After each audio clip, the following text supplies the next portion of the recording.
we are exploring Malcolm Gladwell's Revenge of the Tipping Point. We'll dive into how seemingly small actions or events can lead to massive social, cultural, or systemic changes. Gladwell's book revisits ideas from his earlier work, The Tipping Point, but with a deeper look at how tipping points can be engineered, weaponized, or misused. Please don't forget to like the video and subscribe to the channel. Thank you so much. To begin, let's frame the central concept of the book. Gladwell argues that small actions can have outsized effects, just like how a tiny nudge can cause a domino effect. He introduces the idea that the same mechanisms that create positive social change can also lead to chaos or exploitation when manipulated. For instance, the tools of persuasion and influence can be used to address societal issues like poverty, or they can fuel harmful phenomena like misinformation.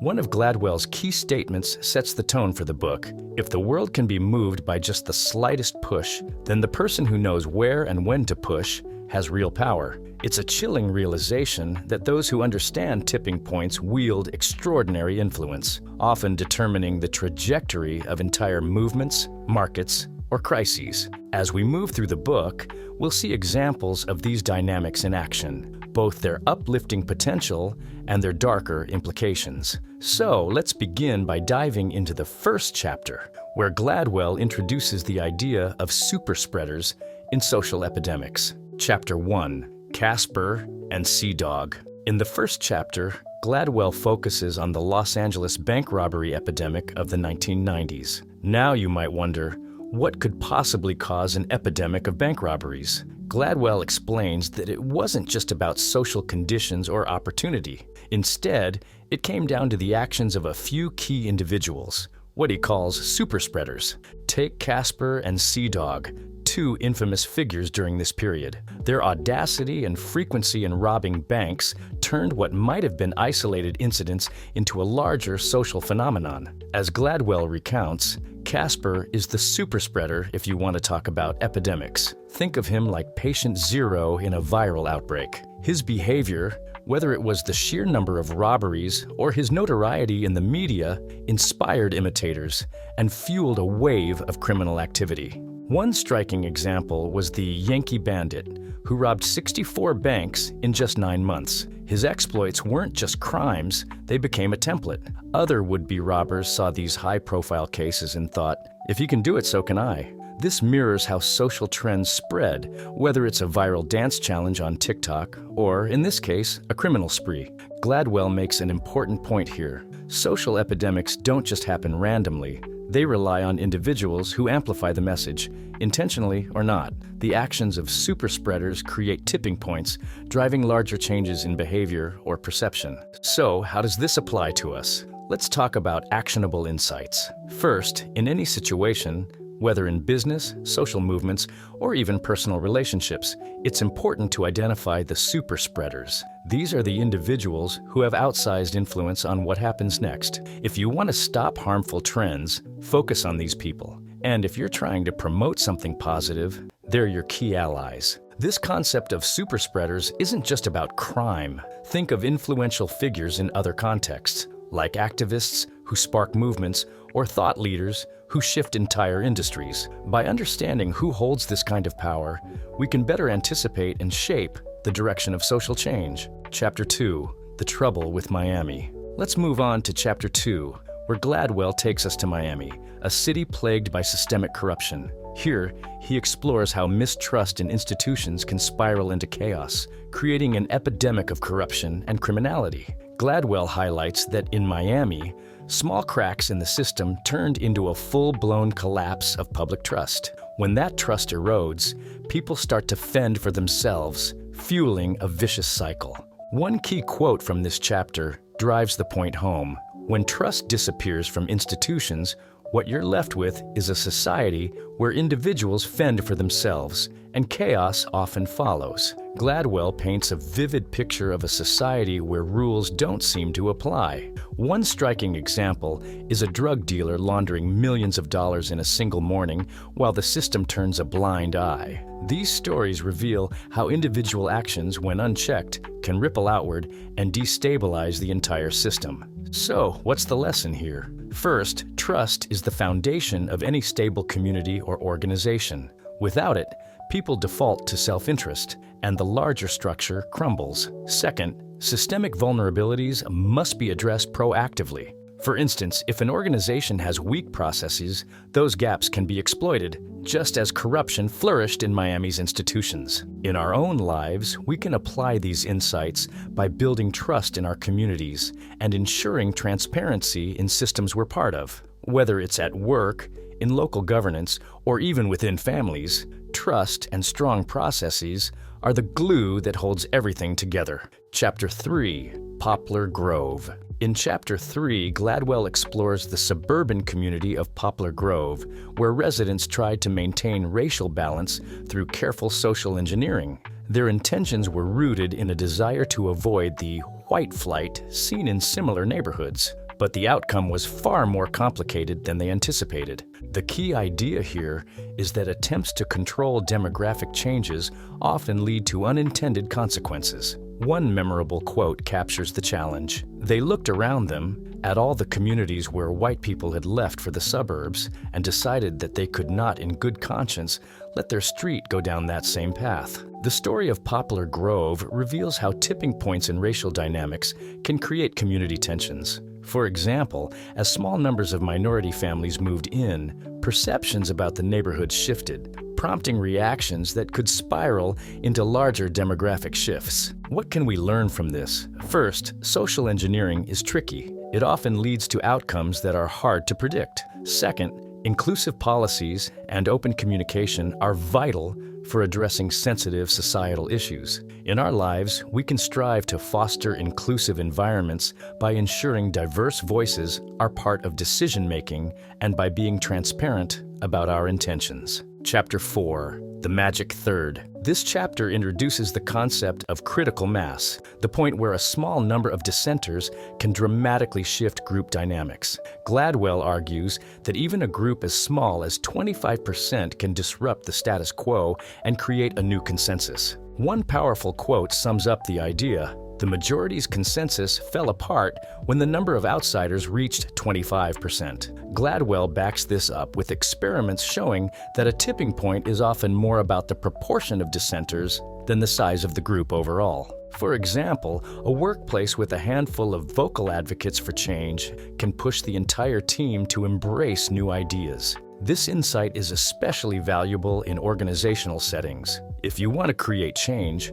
focus on reaching that critical mass rather than trying to convert everyone. In practical terms, this means identifying and empowering key allies who can help drive the change you're aiming for. Whether you're building a movement or introducing a new policy, your goal should be to tip the balance, not to convince every single person. Chapter 5, The Mysterious Case of the Harvard Women's Rugby Team. This chapter takes us to Harvard, where the women's rugby team becomes a case study in the power of diversity and inclusion. Gladwell shows how a team composed of people from different backgrounds not only thrived, but redefined what excellence meant in their context. One standout quote emphasizes this. Harvard's rugby experiment wasn't just about building a team. It was about fostering a culture where the unfamiliar could flourish and diversity could redefine excellence. The women's rugby team succeeded not despite their differences, but because of them. Their diversity brought unique strengths to the group, enabling them to tackle challenges in ways a more homogeneous team might not have. The takeaway here is clear. Diversity is a strength, not a weakness. In teams, workplaces, and communities, fostering inclusivity allows for innovation and resilience. It's a reminder that when we embrace different perspectives, we often find better solutions. Please don't forget to like the video and subscribe to the channel. Thank you so much. Chapter 6, Mr. Index and the Marriott Outbreak. Let's talk about the Marriott outbreak, a scenario that demonstrates how even one person can create widespread disruptions in a highly networked system. Gladwell introduces us to Mr. Index, an individual whose actions inadvertently led to a viral outbreak during a corporate retreat. This wasn't just about a disease spreading. It was a case study in how small, almost invisible actions can cascade into larger systemic failures. One person's actions, invisible at the time, can transform the trajectory of an entire network. For better or worse, Gladwell writes, this underscores the role of individuals in triggering tipping points, especially in interconnected systems like organizations or communities. The outbreak serves as a metaphor for how behaviors, whether deliberate or accidental, can ripple through a network. For example, in businesses, one person's bad habit, such as poor communication, can spread and lower team morale. Conversely, a single act of leadership or innovation can elevate an entire group. So, what can we learn? Prevention is key. In any system, identifying vulnerabilities early can stop small issues from becoming catastrophic. For example, in workplaces, fostering a culture of transparency and accountability can prevent negative behaviors from spiraling. In personal networks, paying attention to how small changes affect the group dynamic can help maintain balance and harmony. Chapter 7. The LA Survivors Club. Chapter 7 shifts gears to focus on resilience and healing. Gladwell tells the story of Holocaust survivors living in Los Angeles who transformed their personal trauma into a source of collective strength. By sharing their stories with one another, they found a way to process their pain and build a supportive community. For every wound, there's a story waiting to be told, and for every story told, there's healing waiting to happen. Gladwell writes, this quote highlights a profound truth, that sharing experiences, especially traumatic ones, can be transformative, not just for the individual, but for the entire group. These survivors found that by connecting over their shared pain, they could develop a sense of belonging and understanding that helped them move forward. It's a reminder of how powerful human connection can be, particularly in the face of adversity. For us, the lesson is clear. Storytelling and community support are essential for healing. Whether in families, workplaces, or broader communities, creating spaces where people feel safe to share their struggles can foster resilience. On a personal level, listening to others' stories with empathy can build deeper relationships and mutual trust. Chapter 8. Doing Time on Maple Drive. Chapter 8 takes us to Maple Drive, a quiet suburban street that seems idyllic on the surface, but hides a darker reality. Gladwell uses the story of a man who deliberately drove his car off the road to explore the psychological toll of suburban monotony. His actions, shocking as they were, reflected a deeper dissatisfaction with the expectations and constraints of suburban life. The suburbs promise tranquility, but beneath the quiet lies the restlessness of lives yearning for more meaning. Gladwell writes, this chapter dives into the hidden struggles of those living in environments that may look picture perfect, but often stifle individuality and self-expression. The story on Maple Drive is a powerful reminder that stability and routine can sometimes mask dissatisfaction or even despair. The lack of meaningful outlets for expression or fulfillment can lead people to act out in dramatic or destructive ways. What does this mean for us? First, we need to normalize conversations about mental health, even in communities where struggles may be less visible. Second, providing creative, emotional, or social outlets can help prevent dissatisfaction from festering. For example, encouraging hobbies, fostering open communication, or volunteering can give individuals a sense of purpose and connection. Chapter 9. Over Stories, Superspreaders, and Group Proportions. In the final chapter, Gladwell ties together the key lessons of the book and emphasizes the ethical implications of tipping points. He explores how understanding the mechanics of tipping points gives us incredible power, but also great responsibility. While these tools can drive positive change, they can just as easily be used to manipulate or exploit. Epidemics have rules. They have boundaries, Gladwell reminds us. He stresses that tipping points are not inherently good or bad. They are tools. How we use them determines their impact. The same strategies that can spread awareness about a public health campaign can also amplify harmful misinformation. This chapter challenges us to think critically about how we approach change.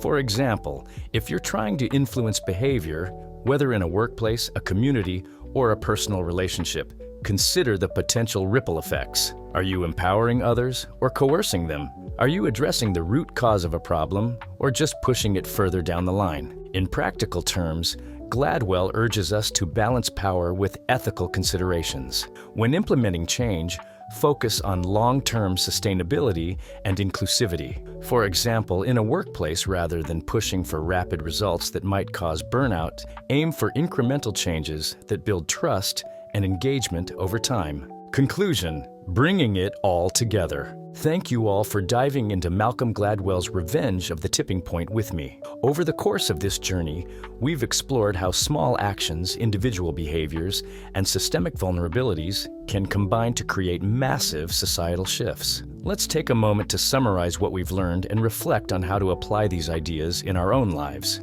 Tipping points are not just abstract concepts, they are active forces in our lives. The small decisions we make, the people we empower, and the systems we strengthen can either create waves of positive change or allow harm to spread. Here's my call to action for all of you. Pay attention to the small things. Whether it's an emerging trend in your workplace, a cultural shift in your community, or a personal habit, remember that small changes often have the biggest impacts. Identify the influencers. In any system, look for the super spreaders, those individuals or elements that have an outsized influence, and consider how to engage with them for good. Foster trust and connection. Whether it's through storytelling, transparent processes, or building inclusive environments, focus on strengthening the foundations of the systems you're part of. Be mindful of your own influence. You, too, are part of the network. The way you act, communicate, and lead can create ripple effects. So approach your role with intention and care. Malcolm Gladwell's insights remind us that we are all participants in shaping the systems around us.